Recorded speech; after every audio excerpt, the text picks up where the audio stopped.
made the contracts with. So that's why that group was recently able to get that land in was it Colorado? Where was that? All that smoke and mirrors. Oh, so it really isn't what. Look, those $5 Indians, when they got over here, they came as the indentured servants.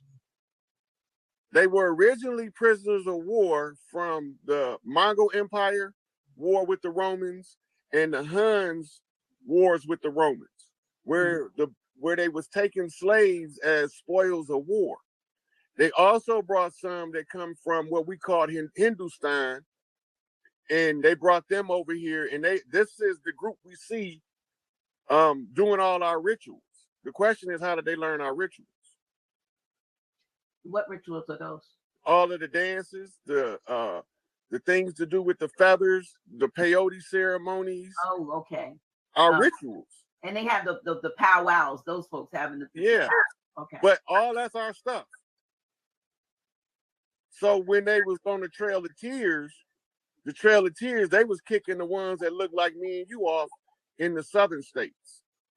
And the ones that they brought over here that passed off as Dawes Road's $5 Indians, they marched them onto reservations. And them the ones they wrote the treaties with so they can make us believe that we came from somewhere else. And none of our ancestors signed treaties with them. We didn't believe in that. We didn't believe in their style of contract law. We believed in a man say what he gonna do, and that's what he do, and he shake hands on it, and that's bounding before man and God.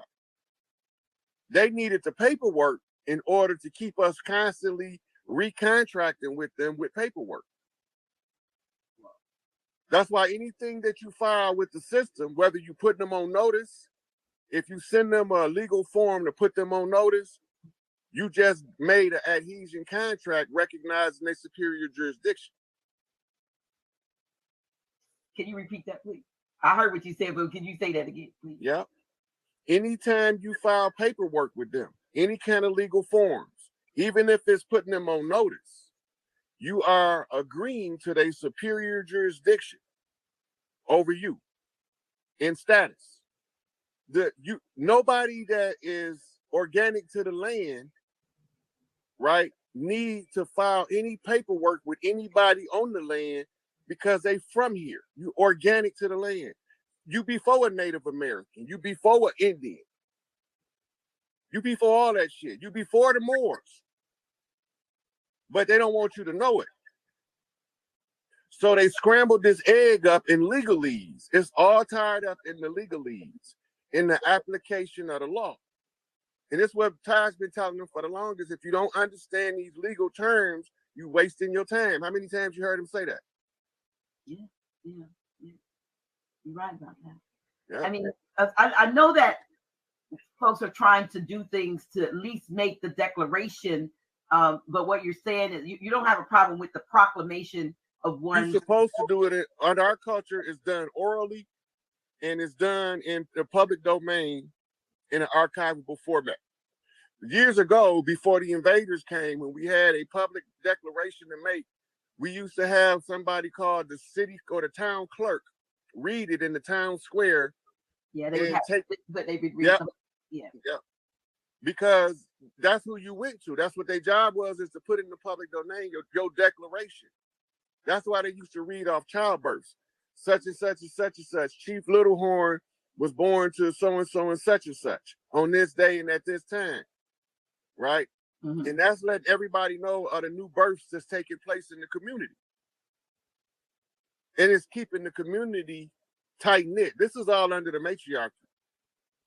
Speak about that, because we talked about that too, that, one of the big issues, and even Prophet Noble Drew Ali spoke about it, when you look at the question, the 101s, there you have him with, the woman who's in, I don't know whether she's asleep or unconscious or what, but humanity's written on her womb, and it's going to take the matriarchy to be restored to its rightful place in order to do what needs to be done. But we see all these things rising up. They're very patriarchal, even from our so-called people. Yeah. Speak on that, please. So the whole purpose of the patriarchy was to restrict our family ties and to minimize the bloodline. They was trying to kill us off. You got to remember that. If Right. you ever let it out, when you're doing the research, if you ever let it out your mind that they all this mean that all of these things go with them killing us off on the land. Right? So they couldn't understand why the harder they press us, the faster we proliferate. Right? And if they try to take their foot off our neck, the faster we rise up in all fields of science, government, economics, entertainment, everything else. If they take their foot off our neck, we start rising in those aspects. So now they didn't know what to do. They can't keep us down because we propagate. When you oppress us, we start having babies like rabbits. But when you take the oppression off us and start taking your foot off our neck, then we start having the smaller families, 1 and 2 kids, because we're so busy excelling in whatever part of your society you say we can't conquer. Just to show you we can conquer it. And then the latest agenda is that, that trans, that. Right, that's to underline the males. The masculine is not fit to rule if he's been anally penetrated. So a lot of their rituals in the music industry and the entertainment industry includes that happening. Yeah, they sodomize them so that they're not fit to rule. That way, if they ever get the following to rule, they're going to end up having a heart attack or a stroke from the spirit side because they root chakra has been shattered. It's called a shattered oracle ritual that they're doing. It's a sex ritual, and it's out of the Babylonian sex magic. Wow. Everything they doing in this government is designed to make me and you think we came over on a ship. That's it. Ain't no further addition or subtraction, then that's the bottom line. As long as we think we came on ships and we not from over here, we will never reclaim what's rightfully ours. But let me back up a little bit. Yes, we didn't come over on ships, but people that look like us are everywhere globally on the planet. I know when I used to read the Bible, I used to think in terms of where, because I didn't know anything about being a Moor, but where did people like me or United States at the time, where did we figure into this Bible story and into this we don't prophecy? Yeah, well, that's what I mean, these prophecies and so forth. And so now that I know what I know, I'm thinking that while some things were going on or some things were being created as if they had going on, there were people who lived in other parts, hence where we are now, who were here, had been here, and that the narrative was created, that the biblical narrative and even the so-called maybe Jewish and Islamic, some of those were created. I call them sort of 3 levels of catch-all. If we can't get you in this one, you get you in that one. If we don't get you in this one, because we created them all from the same pot or the same. Well, Christianity was created before Judaism. Okay, but it was written. They wrote it as if in the book, as if it because they wrote Judaism to give Christianity a backstory. Okay, well, we would say when I was in Bible college, they would say the Old Testament is the New Testament concealed, and the New Testament is the Old Testament revealed, or something like that. That's what they would say. And then there was this period in between they called 400 silent years when they said God didn't speak. But what I've surmised since then is that those were years when the I don't know what family it was, the Piso family and so forth, and their generations were actually crafting the narrative and making these, trying to make these books be, to coincide and balance. You ever heard of a Maccabees Bible? I've heard of Maccabees, yes. Okay, that's the Catholic Bible. It's 14 books between Malachi and Matthew. The Apocryphal. Right. That's what they call them. Now, Apocryphal means hidden. Right. When Martin Luther rebelled, in order for them to paint the narrative they want to, that there was 400 years between Malachi and Matthew, they had to take out those other books. Okay. Right. When you look, it's 14 of them. But when they was putting the original manuscript together, they was doing that in Nicaea. Okay, in the 325 AD. Right. Under Constantine. Right. Right. While they was putting that together, they had grabbed what we call priests from varying different backgrounds to consolidate the text and form what they call the Bible. Mm-hmm. Right. The Bible now has 66 books, but under the Catholics, it has 80. Right? So that's showing you right there that even the Christians don't agree with Christianity. But they want us to fall for it hook, line, and sinker. Absolutely. They mistranslate words and terms on purpose to confuse the reader into following the narrative that they paint. This is the dogma aspect of the morals and dogma. Right? So they first created Christianity for Rome to conquer the world. But when there were certain groups of people that didn't accept Christianity, they infiltrated their culture and attached it to the church. Example, the Quran of the Muslims, the Al-Quran, is got chapters to Mary, chapters to Isa, right? Right. It was written by Muhammad, supposed to have been an Arab prophet. And his counselors were all Catholic priests. Khadijah, his first wife, was a high-ranking Catholic nun. So his influence for Islam, it even tell him in the Quran and say, if you have any doubt, O Muhammad, in what we speak, consult the scholars from the scriptures of old. Talking about the Bible. In other words, go ask your uncle Waraka, who wear this motherfucking father tie, if we telling you the story the way we want it told. But what they don't tell us is the whole narrative came out of a story that took place in Greece. Right? Where the three elders went to the servant, the faithful servant, in the garden or in the swinging gardens to give part upon him the knowledge. It's the same story. It's the same story as the three wise men. It's the three kings conjured. Right. Because before you raise the patriarchy, you got to have the three kings as the openers of the way. Speaking of the three kings, from my conversations with you, I may be wrong in my what I've surmised, but the three kings are a group, are I want to say from spiritual, if you will.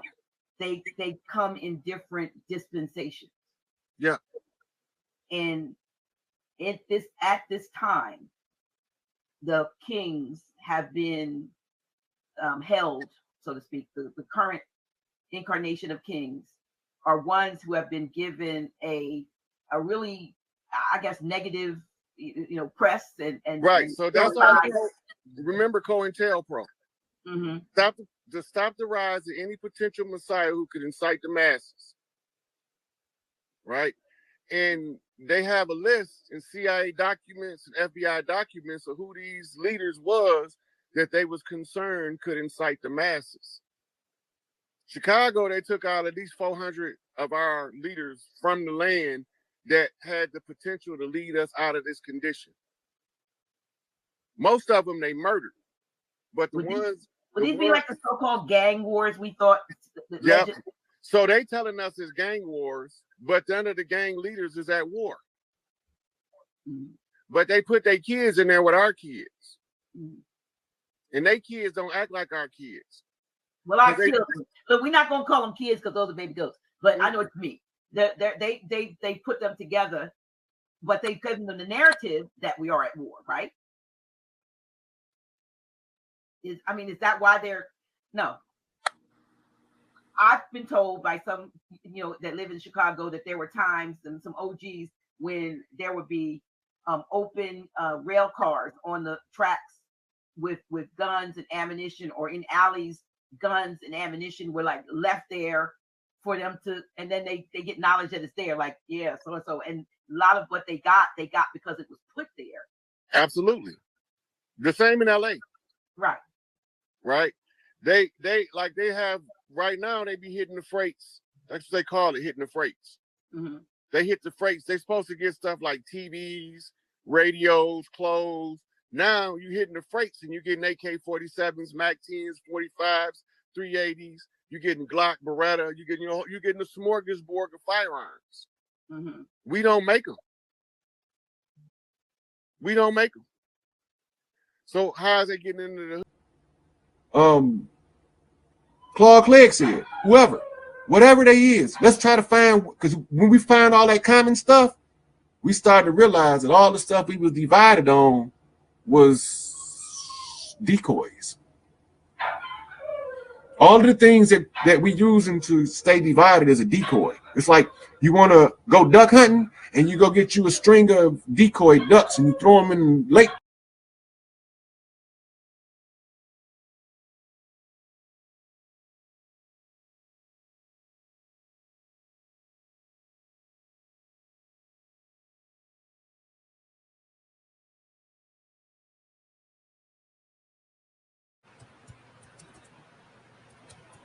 But I only got like 4 videos on there because I haven't really been doing YouTube yet. Because I've been trying to give these people the opportunity to come and do what they're supposed to do. And they got me sitting on standby. I ain't got no problem with being on standby. I've been on standby my whole life. I'm just tired of hearing these motherfuckers talking about they conscious and they aware and they know what's going on, but they can't fix the goddamn problem. I'm telling these motherfuckers, if they get off their goddamn hands and do their part, this shit is easy. All you got to do is take 3 steps and use your power. The whole world gonna stop. It's already written.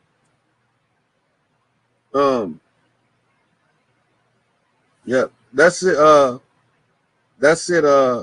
Diane, it's right there. Morpheus Megas at YouTube.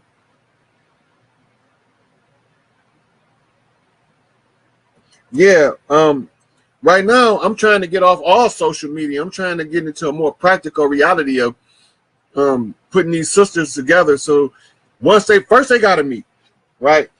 There's a group of sisters that I communicate with on social media that are very powerful sisters across the country in different locations.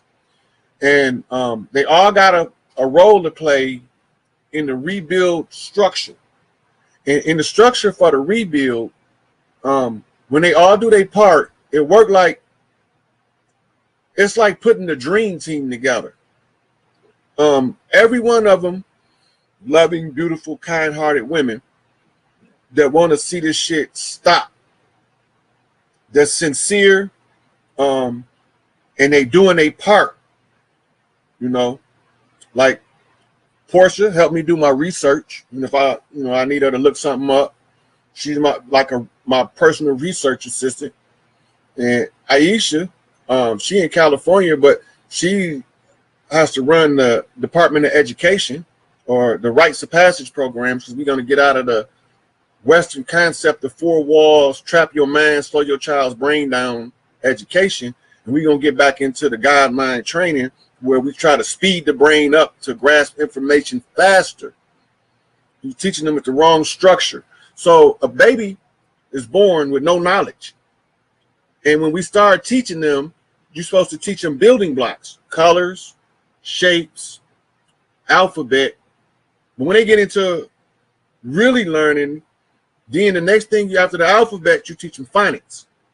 And after the phonics, they got that now, then you teach them speed reading.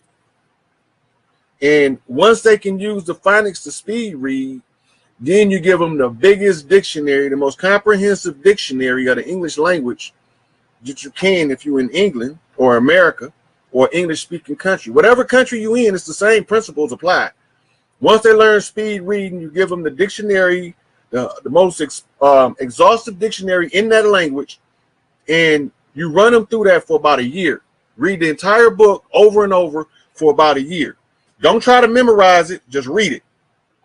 And all you're doing is you're giving them all of the meaning of the words in detail. The better they can understand the meaning of the word, the less effective the spell is on their psychology. The faster they can assimilate the information, the faster that they can see the deception in real time. That's why they don't like speed reading, critical thinking, and practical problem solving classes in inner city educational facilities, because those things takes the brakes off. If you ever notice, you got average children that go to average class. Then you have those who they say is below average. They send them to what they call a special educational program. And then you got what they call accelerated, into college prep and classes for the gifted. Well, there's a German model. It's called Realschulen, Volksschulen, and Academia. Real schooling, or Realschulen, is the homonym for the English real schooling. Volksschulen, which most children go to, is a homonym of the English equivalent of false schooling. And academia is where you send your upper echelon minds for what they call it, it's called academia flat out. But it's a three-tier educational system. It's to separate the brightest children, extract them from the masses, those whose brains they can't slow down, and fit into the realm of what you call normal, average, mediocre, in the middle, C child. Your A, B, C, D, E, or your 1 through 5 grading methods are bullshit. All that is a measuring tool for money. It don't have nothing to do with what your child learned. It don't have anything to do with whether your child learned or not. I was a functional illiterate with a 3.75 GPA. I was a functional illiterate. And I got kicked out in the 10th grade as a functional illiterate. How the fuck that I can't read and I can maintain a 3.75 is beyond fucking me. I had to teach myself how to read correctly. I had to learn the dictionary. I had to raise myself from idiot to genius on my fucking own. I mean, it wasn't no easy job, and I did have a lot of help. But the fact of the matter is I had to find my own determination to not accept the bullshit. I had to find my own drive to overcome the oppressor.